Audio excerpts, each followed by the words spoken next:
kakakku, Lin, mengajariku kata pertamaku, kira-kira.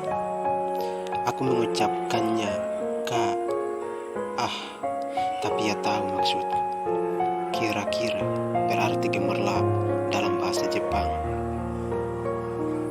Lin bilang saat aku masih bayi, pada malam hari ia sering membawaku ke jalan depan rumah kami yang sepi. Kami lalu telentang dan menatap bintang-bintang sementara ia berkata berulang kali, Keti, bilang kira-kira, kira-kira. Aku suka sekali kata itu. Ketika sudah lebih besar, aku menggunakan kata kira-kira untuk mendeskripsikan semua hal yang kusuka. Langit biru yang indah, anak anjing, anak kucing, kupu-kupu, tisu Kleenex berwarna. Ibuku bilang kami menyalahgunakan kata itu. Kita tidak bisa menyebut Kleenex kira-kira. Ia risau karena kami sangat tidak Jepang dan bersumpah akan mengirim kami ke Jepang suatu hari nanti. Aku tidak peduli kemana ia mengirimku, selama Lin juga ikut. Aku lahir di Loa tahun 1951. Aku tahu banyak tentang masa kecilku karena kakakku punya buku harian. Sekarang aku menyimpan buku hariannya di laci sebelah tempat tidurku. Aku suka memorinya, ternyata sama dengan memoriku, tapi juga berbeda. Misalnya, salah satu memoriku yang paling awal adalah hari Lin menyelamatkan nyawaku. Waktu itu, aku hampir 5 tahun, dan ia hampir 9 tahun. Kami bermain di jalan kosong dekat rumah. Ladang-ladang jagung tinggi membentang jauh mata memandang. Seekor anjing kelabu dekil berlari keluar dari ladang dekat kami, kemudian lari masuk kembali. Lin penyayang binatang, rambutnya yang panjang dan hitam membuat di antara tanaman jagung saat ia mengejar anjing itu. Langit musim panas jernih dan biru. Sesaat rasa takut menyerangku ketika Lin tenggelam di sela batang-batang jagung. Jika tidak sedang sekolah, ia selalu bersamaku. Kedua orang tua kami bekerja. Resminya, aku seharian dijaga seorang wanita yang tinggal di ujung jalan. Tapi tidak resminya, Lin lah yang mengasuhku. Setelah Lin berlari masuk ladang, aku tidak bisa melihat apa-apa selain jagung. Lini, aku berteriak. Kami tidak terlalu jauh dari rumah, tapi aku ketakutan, tangisku pecah. Entah bagaimana, Lin tiba-tiba ada di belakangku dan berseru, "Hu!" Dan tangisku semakin keras. Ia hanya tertawa dan memelukku sambil berkata, "Kau adik terbaik di dunia." Aku suka jika ia bilang begitu, maka aku berhenti menangis. Anjing itu kabur. Kami terlentang di jalan dan menatap langit biru. Ada saat-saat ketika tidak satu mobil pun melintasi jalan kecil kami. Kami bisa berbaring di sana seharian dan tidak pernah tertabrak. Lin berkata, biru langit adalah salah satu warna paling istimewa di dunia karena warnanya pekat tapi juga transparan. Apa kataku barusan? Langit istimewa, laut juga seperti itu, dan mata orang. Ia menoleh pada aku dan menunggu. Kukatakan, laut dan mata orang juga istimewa. Begitulah aku belajar tentang mata, langit, dan laut. 3 hal yang istimewa, pekat, berwarna, dan transparan. Aku menoleh ke arah Lin, matanya pekat dan hitam seperti mataku. Tiba-tiba anjing tadi menghambur keluar dari ladang, menggeram dan menyeringai galak. Gigi-giginya panjang dan kuning. Kami menjerit dan melompat bangkit. Anjing itu menyambar celana panjangku. Ketika aku berusaha melepaskan diri, ia merobek celanaku dan giginya yang dingin menyentuh kulitku. Aku menjerit. Lin menarik ekornya dan berteriak padaku, "Lari, Keti, lari." Aku lari, dan mendengar anjing itu menggeram sementara Lin mendengus. Ketika sampai di rumah, aku menoleh dan melihat anjing itu merobek celana Lin dan kakakku meringkuk di tanah seperti bola. Aku lari ke dalam rumah dan mencari-cari senjata. Ku keluarkan botol susu dari kulkas dan berlari menuju Lin, lalu melemparkan botol itu ke arah si anjing. Lemparanku meleset dan botolnya pecah di jalan. Anjing itu bergegas menjelati tumpahan susu. Lin dan aku lari kembali ke rumah, tapi ia berhenti di beranda. Aku menariknya. Ayo. Ia tampak khawatir. Lidahnya bakal luka kena pecahan beling. Masa bodoh. Tapi ia mengambil selang dan mengusir anjing itu dengan semprotan air agar tidak melukai lidahnya. Lin memang begitu. Meskipun kau berusaha membunuhnya dan menggigit kakinya sampai putus, ia akan tetap memaafkanmu. Ini yang ditulis Lin di buku hariannya tentang kejadian hari itu.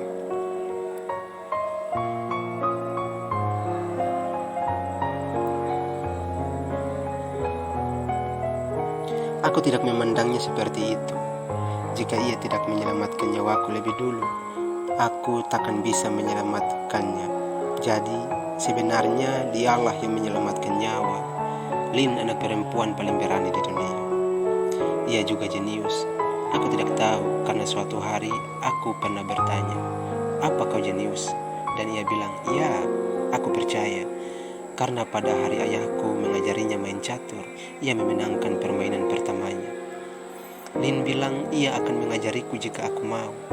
Ia selalu berkata akan mengajariku segala hal di dunia yang ingin ku ketahui. Ia bilang kami akan jadi kaya dan membelikan orang tua kami 7 rumah. Tapi mula-mula mereka akan membelikan rumah bagi kami semua. Hari yang membahagiakan itu takkan lama lagi. Aku mengetahuinya suatu petang saat Lin menarikku ke dapur. Matanya bersinar. "Ada yang harus kutunjukkan padamu," katanya. Ia meraih ke bawah kulkas dan mengeluarkan baki. Ada amplop kumal di atasnya.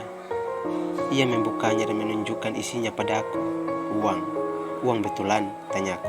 "Ya, milik mom dan dad. Untuk rumah yang akan kita beli. Kami menyewa rumah kecil di Loa. Aku suka rumah kontrakan kami. Tapi Lin selalu bilang aku pasti akan mencintai rumah kami sendiri. Kalau punya rumah, kami bisa memelihara anjing, kucing, dan parkit." Lin menatapku penuh harap. Aku bertanya, "Bukankah uang seharusnya disimpan di bank?" Mereka tidak percaya bank. "Kau mau menghitungnya?" Ia menyerahkan amplop itu padaku dan ku ambil uangnya. Rasanya lembab dan dingin. 1, 2, 3. Aku menghitung sampai 11. 11 lembar $100. Otakku buntu. Aku pernah menemukan selembar uang $1 di lapangan parkir. Aku membeli banyak sekali barang dengan uang itu. Dengan $1.100, rasanya kita bisa beli apa saja. Aku harap rumah kita dicat biru langit, kataku. Memang, ia meletakkan uang itu kembali. Mereka pikir uang ini nyaman, tersembunyi, tapi aku lihat mau mengeluarkannya. Orang tua kami memiliki toko bahan pangan oriental. Sayangnya, nyaris tidak ada orang oriental di Low, dan toko itu bangkrut. Tidak lama setelah Lin dan aku menghitung uang di bawah kulkas. Saudara ayahku, pamanku Katsuhisa, bekerja di penentasan ayam di Georgia. Ia bilang akan mencarikan pekerjaan untuk Dad di penetasan ayam. Dan ia bilang ia bisa mendapatkan pekerjaan untuk Mom di pabrik pemrosesan unggas. Beberapa minggu setelah toko kami bangkrut, Dad memutuskan membawa kami ke Georgia untuk bergabung dengan industri unggas. Maka kami berhutang besar pada paman Katsuhisa karena ia telah membantu. Katsu artinya triumph, kemenangan dalam bahasa Jepang. Entah mengapa, aku selalu mengira triumph dan trompet sama, dan aku menganggap pamanku sebagai trompet. Lin bilang paman Katsuhisa agak sinting. Ia berisik, bertolak belakang dengan ayahku yang pendiam. berbicara, ia membuat banyak suara, berdeham, mendengus, dan mengetuk-ketukkan jemari. Kadang, demi alasan yang sama sekali tidak ku mengerti, ia berdiri mendadak dan menepukkan telapak tangan keras-keras. Setelah semua orang memperhatikannya, ia lalu hanya duduk kembali. Ia bahkan mengeluarkan suara sambil berpikir. Saat berpikir keras, ia menekuk telinganya sampai terbalik sehingga tampak aneh. Kedua telinga itu akan mengeluarkan suara meletup ketika terlepas dari lipatannya. Lin bilang, kau bisa mendengarnya, berpikir. Blok, blok. Ada bekas luka seperti kancing di sebelah sisi hidung Paman Katsuhisa. Kabarnya saat masih kecil di Jepang, ia diserang gagak-gagak raksasa. Setelah satunya berusaha mencuri hidungnya, ia, ayahku, dan ibuku adalah Kibei. Artinya mereka dilahirkan di Amerika Serikat, tapi dikirim di Jepang untuk mendapatkan pendidikan. Gagak-gagak di Jepang terkenal ganas, setidaknya itulah yang diceritakan Lin padaku. Hari sangat panas ketika Paman Katsuhisa tiba di Loa untuk membantu kami pindah ke Georgia. Kami berlarian ketika mendengar truk Paman di jalan sepi kami. Truknya terguncang dan terbatuk-batuk sama ributnya seperti pemiliknya. Ibuku bilang, apakah truk itu bakal sanggup tiba di Georgia dengan selamat? Ayahku memukul dadanya sendiri dengan kepalan tangan.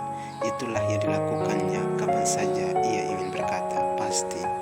Ia menambahkan, ia abangku, Dad, tegap dan tinggi, 180 cm, sementara Mom halus dan kecil, 130 cm. Meski Mom mungil sekali, kami ketakutan jika ia marah. Wajahnya yang lembut berubah keras dan seperti kaca, seakan bisa pecah berkeping-keping. Sementara orang tuaku memperhatikan truk Paman, Dad memeluk Mom dari belakang dengan kedua tangannya, menyelimuti. Ia sering berdiri bersama Mom dengan posisi itu, seakan melindunginya. Tapi hanya karena ia abangmu, bukan berarti truk itu akan sampai di Georgia dengan selamat, tukas Mom. Dad menyahut, jika abangku bilang bisa, berarti bisa. Sepertinya Dad tidak pernah meragukan apapun. Abangnya 4 tahun lebih tua darinya. Mungkin ia mempercayai Paman Katsuhisa seperti aku mempercayai Lin. Lin berbisik padaku, sejujurnya aku ragu truk itu bakal tiba dengan selamat ke ujung jalan rumah kita, apalagi ke Georgia. Sejujurnya adalah kata favoritnya minggu itu. Mau menatap kami curiga. Ia tidak suka kami berbisik-bisik. Ia menduga kami bergosip dan ia tidak suka gosip. Perhatiannya terpusat padaku. Lin bilang, kapan saja Mom melakukan itu, aku harus berusaha memikirkan kata-kata tidak bermakna. Jadi aku berpikir, gajah, sapi, mu, kudu, gajah. Mom kembali memalingkan wajah, memperhatikan truk Paman. Ketika akhirnya truk itu berhenti sambil bergetar, Paman Katsuhisa melompat turun dan segera berlari menghampiri Lin dan aku. Aku mundur sejurus, tapi ia mengangkatku ke dalam pelukannya dan berteriak, kuda poni Palomino kecilku, itulah kau. Ia memutar-mutarku sampai aku pusing. Kemudian ia meletakkanku dan mengangkat Lin, serta memutar-mutarnya dan berkata, gadis kecil serigalaku. Ia meletakkan Lin dan memeluk ayahku erat-erat. Ia memeluk lembut ibuku, sementara Paman memeluknya. Mau memalingkan wajah sedikit, seakan suara berbisik. Paman membuatnya hampir pingsan. Dad dan Paman Katsuhisa sama sekali tidak seperti saudara kandung. Dad tenang, seperti laut pada hari tidak berangin. Permukaannya tidak berteriak, dan variasinya sedikit sekali. Ia sekeras dinding kamar kami, hanya untuk membuktikan betapa kuat dirinya. Ia sering mengizinkan kami memukul perutnya sekeras mungkin. Kadang kami mengendap-endap menghampirinya dan memukul perutnya, tapi ia bahkan tidak sadar. Kami berjingkat-jingkat pergi dan ia terus saja mendengarkan radio seakan tidak terjadi apa-apa. Dad suka berpikir. Kadang-kadang Lin dan aku memperhatikannya ketika ia duduk di meja dapur, merenung. Tangannya terlipat di meja dan ia mengerutkan kening memandang ruangan kosong. Kadang ia mengangguk, tapi hanya sedikit. Aku tahu tak akan terjadi pemikir seperti ayahku, karena aku tidak bisa duduk diam. Lin bilang, dia terlalu banyak berpikir sehingga kadang berminggu-minggu atau berbulan-bulan telah lewat barulah ia memutuskan sesuatu.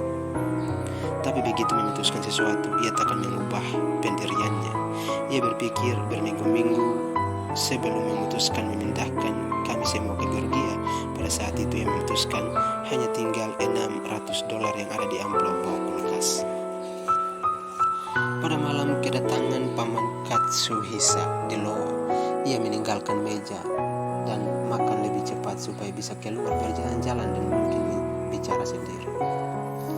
Setelah pintu depan ditutup, Mom berkata, Paman Katsuhisa sangat bertolak belakang dengan dia. Ia tidak melihat sebelum melompat, sama sekali tidak berpikir sebelum memutuskan sesuatu. Mom merendahkan suara dan berkata, itu sebabnya ia menikahi wanita itu. Maksudnya istri pertama Paman. Diam-diam, aku menganggap Mom bergosip. Tapi siapa yang berani memarahinya? Kami semua duduk tidak bersuara. Ayah dan pamanku berbeda dalam hal ini. Paman Katsuhisa suka mengobrol dengan siapa saja, bahkan dirinya sendiri. Dia tidak suka bicara kecuali dengan Mom. Ia lebih memilih membaca surat kabar. Pamanku, sebaliknya, tidak pernah baca surat kabar. Ia sama sekali tidak peduli apa yang ingin dikatakan Presiden Eisenhower. Pamanku persis 2,5 cm lebih tinggi daripada Dad, tapi perutnya empuk. Kami tahu karena pernah memukul perutnya tahun lalu. Ia berseru kesakitan serta mengancam dan akan memukul kami. Kami disuruh tidur tanpa makan malam karena orang tuaku bilang memukul orang merupakan perbuatan sangat buruk. Mencuri merupakan yang terburuk kedua dan berbohong yang ketiga. Sebelum usiaku 12 tahun, aku telah melakukan ketiga kejahatan